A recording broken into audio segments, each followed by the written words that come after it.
औज़ुबिल्लाहिमिनश्शैतानिर्रजीम बिस्मिल्लाहिर्रहमानिर्रहीम। अस्सलाम वालेकुम जी, कैसे हैं आप सब, स्पेशली क्लास 10th।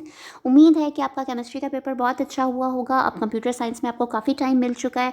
चले जी, हम फ़ौरन से स्टार्ट कर देते हैं कंप्यूटर साइंस के मॉडल पेपर के एमसीक्यूज़ विद कॉन्सेप्ट्स। यानी मैं आपको ये बताऊँगी कि इसका राइट आंसर क्या है और ये भी बताऊँगी कि बाकी राइट आंसर्स क्यों नहीं हैं। ठीक है, चलें जी। लेकिन हमने दुआ बहुत अरसे से नहीं पढ़ी इल्म हासिल करने की। ठीक है, कोई भी दुआ नहीं पढ़ी और मुझे उम्मीद है कि आप सब बच्चे हमेशा दुआ पढ़ के अपना काम शुरू करते होंगे। ठीक है, तो दुआ से काम स्टार्ट करते हैं। रब्बे ज़िदनी इल्मा आमीन।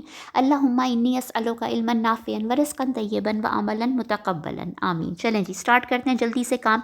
पहला क्वेश्चन है। पहला क्वेश्चन क्या कहता है? वो हमें कहता है what is the output of the following code. एक कोड गिवन है, इसका आउटपुट बता दें। कोड है आपका जी, इंटीजर है A 15 और S है 5.50 और आपने जो है ना मॉड F यानी कि फ्लोट में आंसर देना है A/S का। A/S ए न्यूमिनेटर है, S डिनोमिनेटर है। ऑफ कोर्स इसको डिवाइड करना है और डिवाइड में जब हमारे पास फ्लोट होता है तो हमारे पास जो डेसिमल में आंसर होता है हम उसको राउंड करके लिख देते हैं। ठीक है, तो इसका आंसर आप कैलकुलेटर पे कर लें, 2.72 आएगा। लेकिन अगर ये फ्लोट ना होता, हमने इसका आंसर फ्लोट में ना देना होता, तो फिर हम इसका आंसर 2 लिखते हैं, डेसिमल को गायब कर देते। ठीक है, क्योंकि फ्लोट में हमें डेसिमल अलाउ होते हैं। So B is the right answer. ठीक है, now move on to next. Next कहता है कि which of the following symbols is used in flow chart for statement. आपने स्टेटमेंट के लिए कौन सा यूज़ करना है और स्टेटमेंट क्या है? Marks is less than 33। अब ये मार्क्स इज लेस दैन 33 क्या है यार? देखो, marks in less than 33 simple सा आपको एक डिसीजन हो रहा है ना। आपको पता है कि आपका पहला रेक्टेंगल है, ये भी फ्लो चार्ट में यूज़ होता है, ओवल भी होता है, पैरेललोग्राम जो सी पर है वो भी होता है, डायमंड भी होता है। लेकिन ये डिसीजन है, डिसीजन मेकिंग हमेशा आपका डायमंड होता है। ठीक हो गया, so option B is the right answer. ठीक है, move on to next. Next कहता है 3 which of the following function. Oh, ये थोड़ा सा ना इसके ऊपर आ गया, इसको ऐसे करते हैं और अब अपना काम करते हैं। Which of the following function is use to read string computer science. अब हमने क्या रीड करना है? कंप्यूटर साइंस, 2 वर्ड्स है, हमने 2 वर्ड्स को रीड करना है। तो हमें क्या यूज़ करना है? स्कैन ऐप यूज़ करेंगे तो सिर्फ एक वर्ड यूज़ होगा। लाइक अगर खाली कंप्यूटर होता या खाली साइंस होता, हम स्कैन ऐप यूज़ करते, क्योंकि स्कैन ऐप जो है सिंगल फंक्शन को रीड करता है। ठीक है, तो हम यहाँ पर गेट्स यूज़ करेंगे। ठीक है, क्योंकि ये हमारा जो है गेट्स जो है हमारे मोर देन 1 वर्ड्स को यूज़ कर लेगा। ठीक है, चलें जी।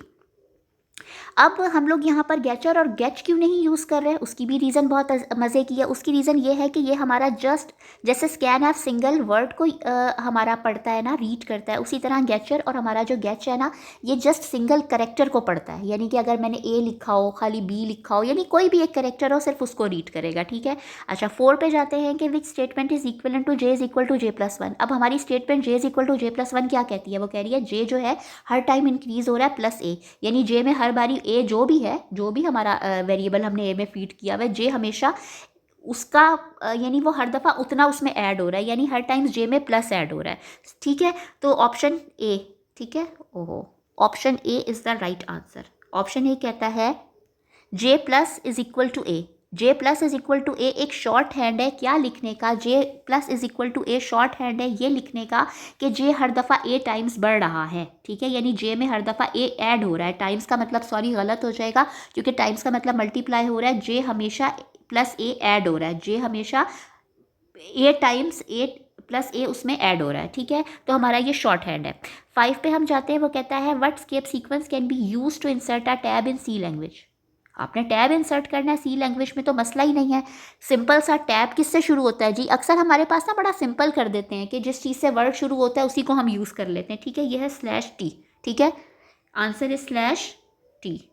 सी option is the right answer. ठीक है, अब मैं आपको बता देती हूँ ए क्यों नहीं है। ए है, ए का मतलब होता है अलर्ट। अगर आपने बीप साउंड सुननी है ना तो आपको /a लगाना है। अगर आपने बैक स्पेस करनी है तो आपको /b लगाना है। और आपने इंसर्ट टैब करना है तो आपको /t करना है। और आपको क्वेश्चन में इंसर्ट टैब है। ठीक है, और डी ऑप्शन है /n, यानी कि अगर आपने न्यू लाइन स्टार्ट करनी है। ठीक है, नाउ मूव ऑन टू 6। 6 भी बहुत मज़े का और बड़ी जल्दी से हो जाएगा। 6 क्या कहता है? 6 हमें ये कहता है कि which of the following is the most suitable for making two way decision. Two way decision करने के लिए हमें क्या ज़रूरत है? देखिए, अगर आप इफ़ स्टेटमेंट लगाते हैं ए ऑप्शन, तो फिर एक ही हम कर सकते हैं ना। ठीक है, एक ही को हम जो भी है हम लोग मतलब एक क्या क्वेश्चन है, यानी कि हमारा क्वेश्चन है कि हमने टू वे नहीं वन वे कर सकता है। इफ़ और एल्स यानी कि टू वे, इफ़ एक वे और एल्स दूसरा वे, या तो ये है या फिर ये है, ठीक है, तो इफ़ एल्स यूज़ करेंगे। और स्विच हम क्यों नहीं यूज़ करेंगे, क्योंकि स्विच हमारा मल्टीपल के लिए होता है, ठीक है। और इफ़ वही नेस्टेड इफ़ आ गया, इफ़ के अंदर अगर आप बॉडी में कुछ और भी ऐड कर दें तो वो नेस्टेड इफ़ बन जाता है, लेकिन टू वे का मसला फिर भी रहेगा, ठीक है। So option B is the right answer, ठीक है। No, move on to 7। वो कहता है कि how many times FBISE will be displayed by the following code. Following code लिखा हुआ है, बड़े मज़े का कोड है। हमारा इंटीजर इंट क्या कहता है, I1 है, ठीक है, और I जो है वो लेस देन 10 है, ठीक है, और I जो है इज इक्वल टू +2, यानी कि I इज इक्वल टू +2। अभी जो ऊपर हमने किया है ये बिल्कुल वही कॉपी पेस्ट आप समझ लें कि जब हम कहते थे J is equal to J+A, यानी कि इसका मतलब ये हो गया कि आपका जो I है ना वो हर टाइम्स 2 बढ़ना चाहिए, यानी आप उसमें +2 +2 +2 +2 +2 करते जाएं, ठीक है। तो इसका आंसर क्या, ठीक है, यानी कि आई आपका 1 से स्टार्ट होगा, आई इज़ इक्वल टू 1 है, और आई जो है हर दफ़ा 2 टाइम्स ऐड होगा। इसका मतलब जब आई 1 से स्टार्ट होगा और हर दफ़ा उसमें 2 ऐड होगा, तो पहले आई 1 होगा, फिर 3 होगा, फिर 2 ऐड किया 5 होगा, फिर 7 होगा, एंड फिर 9 होगा। और आपको पता है कि आई लेस देन 10 है, तो 9 तक आपका जो ये साइकिल रुक जाएगा, यानी आपका ये 5 दफ़ा, कितने नंबर्स हो गए, ये 5। तो इसका मतलब कि आपका FBISE 5 दफ़ा प्रिंट होगा, ठीक है, क्योंकि फिर एक आइट्रेशन कंप्लीट हो जाएगी 9 तक आके, ठीक हो गया, सिंपल, ठीक है। चलें, अब हम अगले पे मूव करते हैं। अगला क्या कहता है, अगला क्या कहता है, 7 कर लिया ना, 8 कहता है कि what is the output of the following code. एक कोड है, आपने इसका आउटपुट बताना है। बहुत ही सिंपल सा आंसर है। वो ये कहता है कि इंट आई है for I is equal to 1 और I is less than equal to 2 और आई प्लस प्लस है, ठीक है। बहुत ही मज़े की बात है जब हम ये कह रहे हैं कि आई इज़ लेस देन और इक्वल टू 1 है, ठीक है, तो और आई प्लस प्लस है, तो और आई जो है आपका 1 से स्टार्ट हमने करना है, तो आई 2 और 3 तो बिल्कुल नहीं हो सकता, 1 और 3 भी बिल्कुल नहीं हो सकता, 2 और 1 भी नहीं बिल्कुल हो सकता। तो answer B is the right option, I is equal to 1 and I is equal to 2, ठीक है, this is the right option. Now move on to question number 9. Which one of the following gates has an output is equal to A dot B? A dot B यानी कि A multiply B, और आपको पता है कि ये आपने physics में भी पढ़ा है कि जो मल्टीप्लिकेशन होती है तो एंड गेट अप्लाई होता है, ठीक है ना, और जब आपका एडिशन होती है तो और गेट अप्लाई होता है, ठीक है, क्योंकि यहाँ पे A डॉट B आपका मल्टीप्लिकेशन आपका ऑपरेशन यूज़ हो रहा है, तो यहाँ पर आपका कौन सा गेट यूज़ होगा, एंड गेट यूज़ होगा। क्वेश्चन नंबर 3 ये कहता है कि when the output to an inverter is low. Output आपने दिया, इन्वर्टर को लो दिया है, ठीक है, आउटपुट सॉरी इनपुट दिया ना, मैं वही कह रही हूँ कि ये आउटपुट कैसे हो सकता है। When the input to an inverter is low, आपने इनपुट दिया है वो लो है, and then the output will be. अब अगर आपने कोई इन्वर्टर है, इन्वर्टर का मतलब आपने नॉट गेट लगाया है, तो नॉट गेट तो आपको हमेशा उल्टा करके देगा। जब आप उसको लो आउटपुट इनपुट देंगे तो वो आपको हाई आउटपुट देगा, और आपको पता है लो और ज़ीरो यानी और हाई का मतलब 1, ठीक है, तो इसका मतलब option C is the right answer, high और 1, ठीक है। हाई के साथ ज़ीरो कभी नहीं आ सकता, और लो और ज़ीरो तो हो नहीं सकता, ठीक है, क्यों, लो के साथ ज़ीरो ही आता है, लेकिन जब आप इन्वर्टर है आप उसको लो देंगे तो वो आपको हाई करके देगा, हाई देंगे तो लो करके देगा, ठीक है, तो सिंपल सी बात थी। अब ये कह रहा है कि what is the output of the following HTML code, और ये हमारी जो आप ये देखें कि ये OL का मतलब है ऑर्डर्ड लिस्ट, और ऑर्डर का मतलब क्या होता है, ऑर्डर का मतलब हमेशा नंबर होता है, वो लिस्ट जो आपको नंबर्स में आंसर करे। सारे आप देखें, लिस्ट LI से लिस्ट लिखी हुई है मैग्नेटिक डिस्क, और दूसरी लिस्ट क्या लिखी हुई है आपकी CD एंड DVD।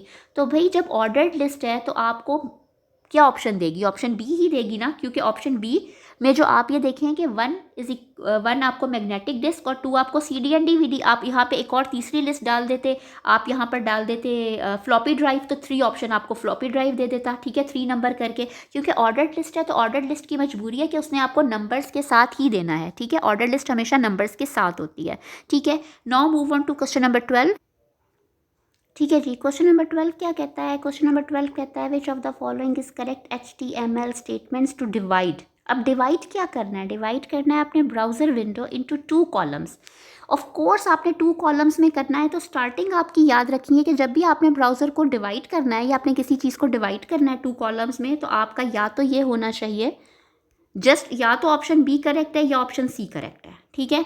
यहाँ पर आपका फ्रेम सेट COL, ठीक है, ये होना चाहिए, ठीक है। अब आप बी और सी में से चेक करें कि वो भी 30%, 30%, 40% है, वो भी 30%, 30% और 40% है, लेकिन फ़र्क किसका है? फ़र्क है इज़ इक्वल का, ठीक है। So option B is the right answer, making option C wrong because यहाँ पर इज़ इक्वल नहीं है, ठीक हो गया। तो क्वेश्चन नंबर 12 भी बहुत आसान सा था, और थोड़ा सा ये कि बच्चों को टफ़ लग रहा है, क्या टफ़ लग रहा है बच्चों को? टफ़ लग रहा है चैप्टर 7, ठीक है, तो उसकी प्रैक्टिस करें, आपके पास अभी टाइम है। अब वो कह रहा है which of the tags are correct to create list. आपने लिस्ट क्रिएट करनी है, कौन सा टैग आपका करेक्ट है? सबसे पहले तो आपको पता होना चाहिए DL क्या है। DL है define a definition list. DL का क्या मतलब है? डिफाइन अ डेफिनेशन लिस्ट, ठीक है। और आपका जो कहाँ गया, नेक्स्ट कहाँ है?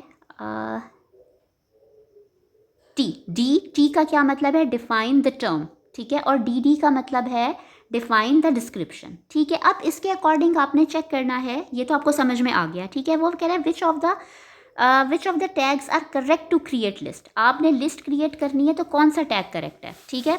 तो कौन सा टैग करेक्ट है? टैग बी आपका करेक्ट है। क्यों करेक्ट है?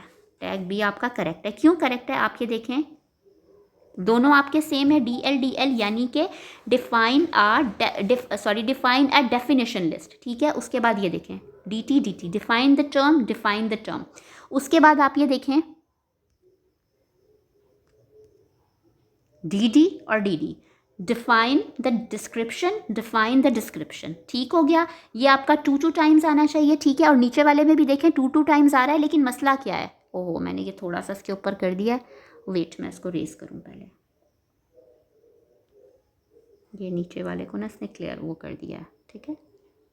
नाउ देखें, आपका देखें कि ये जो फर्स्ट वन है, ये दोनों एक जैसे हैं, ये और ये सिमिलर हैं, ठीक है। अब यहाँ पर देखें, यहाँ पे फ़र्क किसका आ गया? स्लैश का आ गया, ठीक है। आपको ये यूज़ करना है, ठीक हो गया। और यहाँ पर भी देखें कि बी और सी में जैसे ऊपर वाले में था, बी और सी में जस्ट इज इक्वल का फ़र्क था, यहाँ पे स्लैश के फ़र्क से ये आंसर आपका रॉन्ग हो रहा है, ठीक है। ओके, चलें जी। तो ये आपके हो गए, क्या हो गए जी, मॉडल पेपर के MCQs। इंशाल्लाह ताला कोशिश करेंगे कि आपके जो पास्ट पेपर्स हैं 2024 के MCQs भी आपसे शेयर कर दिए जाएं। तो मिलते हैं किसी और वीडियो में, तब तक अपना ख्याल रखिएगा। अल्लाह हाफ़िज़।